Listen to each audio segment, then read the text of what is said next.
अस्सलाम वालेकुम नाज़रीन, मैं हम आपका मेज़बान उसामा जी। नाज़रीन, आज की डिजिटल स्टोरी में हम आपको दिखाएंगे कि एक 20 साला नौजवान लड़का जिसका नाम है शाहज़ेब, वो घर से जाता है ड्यूटी पे सिविल डिफेंस की जानिब से, और पीएसएल के मैच में वो ड्यूटी पे उसका फर्स्ट डे होता है, जहां पर जाने के बाद वो घर वापस नहीं आता। इस वाक़े को 1 से 1.5 माह हो गया है। मुतलका थाने की पुलिस भी इस पर कोई कार्रवाई नहीं कर रही, और इसके बावजूद वो पैसे मांग रही कि हमको पैसे दें, फिर आपका जो है बच्चा आपको दिलवाएंगे। तो हमारे साथ उनके वाले साहब भी मौजूद हैं, उनकी वालदा भी मौजूद हैं, जो कि इस टाइम बहुत ही परेशानी के मसले में जो पड़ी हुई हैं। जो परेशानी जो है ये इन पे गुजर रही है। आप भी जानते हैं कि माँ बाप के जो है बच्चे वो लाडले होते हैं, हर घर को जो होते दुख होता है इस चीज़ का कि बच्चा आगे पीछे बड़ी परेशानी होती है। तो हमारे साथ उनके वाले साहब मौजूद हैं, आइए इनसे जानते हैं ये वाक़या आखिर कैसे पेश आया। अस्सलाम वालेकुम। वालेकुम सलाम। जी, कैसे हैं आप? शुक्र अल्लाह का, ठीक ठाक। आप मुझे ये बताइए वाक़या कैसे पेश आया? ਉਹ ਕੰਮ ਤੇ ਗਿਆ ਸੀ ਸਿਵਲ ਡਿਫੈਂਸ ਵਿੱਚ ਤੇ ਸ਼ਾਮੀ 7 ਵਜੇ ਨਾਲ ਗਿਆ। ਕਹਿੰਦਾ ਕਿ ਮੇਰੀ ਨਾ ਪਾਪਾ ਦੀ ਡਿਊਟੀ ਹੈ ਅਤੇ ਮੈਚ ਵਾਲੇ ਸਟੇਡੀਅਮ ਦੇ ਵਿੱਚ। ਮੈਂ ਠੀਕ ਹੈ। ਉਹ ਅਸੀਂ ਰਾਤ ਨੂੰ ਫੋਨ ਕਰਦੇ ਰਹੇ ਹਾਂ, ਨਹੀਂ ਇਹਨੇ ਚੱਕਿਆ, ਤੇ ਦਿਨੇ ਵੀ ਕੀਤਾ ਉਹਨੇ ਚੱਕਿਆ ਕੋਈ ਨਹੀਂ। ਫਿਰ नंबर बंद था या ऑन था? ਨੰਬਰ ਬੰਦ ਹੈ, ਹੁਣ ਵੀ ਨੰਬਰ ਬੰਦ ਹੈਗਾ। ਤੇ ਫਿਰ ਮੈਂ ਉਹ ਜਿੱਥੇ ਮੈਚ ਨਹੀਂ ਹੁੰਦੇ ਸਟੇਡੀਅਮ, ਉੱਥੇ ਵੀ ਪਤਾ ਕੀਤਾ, ਤਸਵੀਰ ਨਾਲ ਖੜੀ ਬੱਚੇ ਦੀ। ਉੱਥੇ ਮੈਂ ਫੌਜੀਆਂ ਨੇ ਵੀ ਵਿਖਾ ਲਿਆ। ਫਿਰ ਮੈਂ ਅੰਦਰ ਜਾ ਕੇ ਖੁਦ ਵੀ ਦੇਖਿਆ। ਫੌਜੀਆਂ ਨੇ ਕਿਹਾ ਜੀ ਕਿ ਤੂੰ ਬੇਟਾ ਅੰਦਰ ਜਾ ਕੇ ਦੇਖ ਲੈ, ਸਾਰੀ ਦੁਨੀਆ ਚਲੀ ਗਈ। ਫਿਰ ਮੈਂ ਉਹਨਾਂ ਤਸਵੀਰ ਵਿਖਾ ਲਈ ਜਿਹੜੇ ਅੰਦਰ ਕੋਈ ਚਿੱਟੀਆਂ ਵਰਦੀਆਂ ਵਾਲੇ ਹਨ। ਉਹ ਕਹਿੰਦੇ ਬੇਟਾ ਸਿਵਲ ਡਿਫੈਂਸ ਵਾਲੇ ਚਲੇ ਗਏ ਨੇ, ਇਸ ਟਾਈਮ ਸਾਰਾ ਸਟੇਡੀਅਮ ਖਾਲੀ ਹੈ। ਅਸੀਂ ਫਿਰ ਆਣ ਕੇ ਬਹਿ ਗਏ। ਮੈਂ ਕੋਈ ਨਹੀਂ, ਸ਼ਾਇਦ ਤੇ ਅੱਲਾ ਕਰੇ ਸਵੇਰੇ ਆ ਜੇ। ਮੈਂ ਕੋਈ 2-4 ਦਿਨ ਹੋ ਜਾਂਦੀ ਡਿਊਟੀ ਵਾਧਾ ਘਟਾ, ਨਹੀਂ ਆਇਆ। ਫਿਰ ਅਸੀਂ ਤੀਸਰੇ ਚੌਥੇ ਦਿਨ ਥਾਣੇ ਗਏ ਹਾਂ, ठीक है।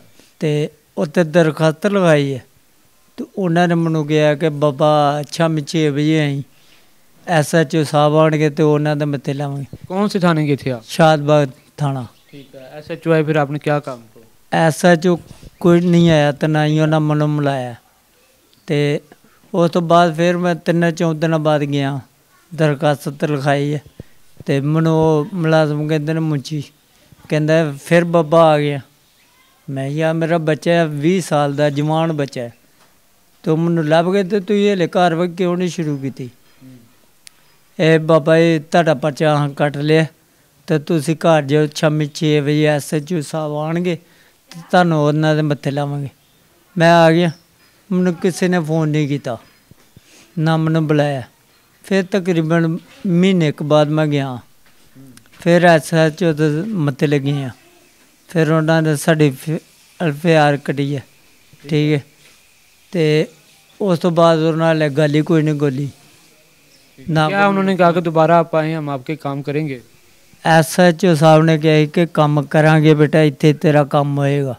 ਮੈਂ ਜੀ ਉਹਨਾਂ ਨੂੰ ਕਿਹਾ ਸੀ SHO ਨੂੰ, ਮੈਂ ਜੇ ਸਰ ਮੇਰਾ ਇੱਥੇ ਕੰਮ ਨਾ ਆਇਆ ਤਾਂ ਮੈਂ ਉੱਤਲੀ ਸਤਹ 'ਤੇ ਪਹੁੰਚਾਂਗਾ। तो कोई कार्रवाई की इन्होंने उसके बाद? ਕੋਈ ਕਾਰਵਾਈ ਨਹੀਂ ਹਾਲੇ ਤੱਕ ਉਹਨਾਂ की। तो कोई डिमांड आपको की होगी, हम इतने पैसे दें, हम आपका बच्चा फिर ढूंढ के देंगे? ਹਾਂਜੀ 30,000 ਰੁਪਇਆ ਉਹਨਾਂ ਮੰਗਿਆ। ठीक है। तो आपने क्या कहा? ਮੈਂ ਬੱਚਾ ਲੱਭੋ ਨਾ ਪਹਿਲੇ, तो फिर 30 भी देंगे ਤੁਹਾਨੂੰ। तो जो लास्ट उनकी कोई कॉल आई हो कि जी हमें पैसों का इंतज़ाम किया आपने? कोई कॉल वगैरह नहीं आई है। तो आप गए उसके बाद? नहीं, एक दफ़ा कॉल आई सी, वो भी उन्होंने बच्चे की फोटो कापी मंगी ਸੀ ਅਤੇ ਉਹਦੇ ਨੰਬਰ ਮੰਗੇ। ਉਹ ਮੈਂ ਦੇ ਕੇ ਆਇਆ ਨੰਬਰ ਵੀ ਅਤੇ ਫੋਟੋ ਕਾਪੀ। ਉਸ ਤੋਂ ਬਾਅਦ ਮੈਨੂੰ ਕੋਈ ਕਾਲ ਛਾਲ नहीं आई। ठीक है। तो कोई पैगाम देना चाहिए आप हुकूमत को कि इस पर क्यों नहीं कार्रवाई हो रही? हालांकि कहते थाने तो इतने अच्छे हो गए हैं, ऐसे कोई मसला बनता है उसी टाइम पुलिस मौके पे पहुंचती है, लेकिन आपका 1-1.5 माह हो गया, बच्चा घर वापस ही नहीं आया। सर पता ही गल है कि ਅਸੀਂ ਆ ਮਾੜੇ ਲੋਕ, ਠੀਕ ਹੈ। ਹੁਣ ਅਸੀਂ ਉਹਨਾਂ ਨੂੰ ਕੋਈ 30,000 ਰੁਪਏ ਦਈਏ ਅਤੇ ਉਹ ਤੋੜਦੇ ਨਾਲ ਸਾਰੇ ਕੰਮ ਕਰਦੇ ਨੇ। ਅਸੀਂ ਨੀਲੇ ਨੋਟ ਉਹਨਾਂ ਨੂੰ ਕਿੱਥੋਂ ਲਿਆ ਕੇ ਦਈਏ? ਅਸੀਂ ਆਪਣਾ ਰੋਟੀ ਦਾ ਖਰਚਾ ਪਤਾ ਨਹੀਂ ਕਿਸ ਤਰ੍ਹਾਂ ਗੁਜ਼ਾਰਾ ਕਰਨੇ ਪਏ ਮੰਗ ਤੰਗ ਕੇ, ਅਤੇ ਉਹਨਾਂ ਨੂੰ ਅਸੀਂ ਕਿੱਥੋਂ ਦਈਏ? ਅਤੇ ਸਾਡੀ ਤਾਂ SG ਸਾਹਿਬ ਗਏ ਅਸੀਂ ਦਰਖਾਸਤ ਕਿ ਸਾਡੀ ਮਦਦ ਕੀਤੀ ਜਾਏ, साडा बच्चा लाभ के सन दिता जाए। जी जी नाजरीन, इनके बारे साहब को यही कहना कि हमने एप्लीकेशन भी दी है और उसके बाद FIR भी काटी गई, लेकिन हमें 30,000 का कहकर अगर आप 30,000 रुपये देंगे फिर हम आपका बच्चा आपको दिलवाएंगे, उसके बगैर कोई भी कार्रवाई नहीं की जाएगी। हमारे साथ बच्चे की वालदा भी मौजूद है, उनसे जानते हैं कि इनका क्या कहना है। अस्सलाम वालेकुम। वालेकुम सलाम जी। जी माँ जी, आप क्या कहेंगे? एक माँ का दर्द होता है कि जब बच्चा दूर हो जाए तो बड़ी मुश्किलात का सामना करना पड़ता है, आप क्या कहना चाहेंगे? वज़ीर आला पंजाब से यही कहेंगे कि हमारा मदद करें। हम पैसे भी नहीं दे सकते, कहाँ से देंगे यहाँ 30,000 रुपया? तो वैसे मदद करें ना, पैसे से बगैर। आपके बच्चे की कोई लड़ाई झगड़ा, कोई परेशानी होती है ना, बच्चे का झगड़ा वगैरह होता है, किसी के साथ कोई दुश्मनी होती है कि बच्चा घर वापस ही नहीं आया, हालांकि इतने लोग मैच देखने जाते हैं, सब आते हैं, लेकिन इतनी देर हो गई, कोई नंबर भी नहीं आया किसी का? आपको किसी का फ़ोन आया हो कि आपका बच्चा हमारे पास है? नहीं, ऐसी कोई कॉल नहीं आई, ना किसी दे ना साडी लड़ाई है, तो ना ही बच्चे ने कुछ कहना है, तो ना होर साडे ना कभी किसी ने किया इस तरह बच्चे ने। तो कोई पैगाम आप देना चाहिए जो मौजूदा हुकूमत है, मरीम नवाज साहिबा जो कि इस टाइम वज़ीर आला पंजाब हैं, वो डोर टू डोर जाके जो है घर घर जाके कंपेन करती हैं कि जो है ना किसी को कोई ज़रूरत है हम हाजिर हैं, लेकिन अभी तक कोई आया आपके पास? नहीं, कोई भी नहीं आया कि वो हमारी मदद करे आके, उनको देखे आन के, हमें हमारे से पूछे क्या है क्या नहीं। तो हम उनसे यही दरख्वास्त करेंगे कि आप भी बच्चों की माँ हो तो हमारा भी दर्द समझ सकती हो, तो आप हमारी मदद करें और हमारा बच्चा हमसे ला के दें।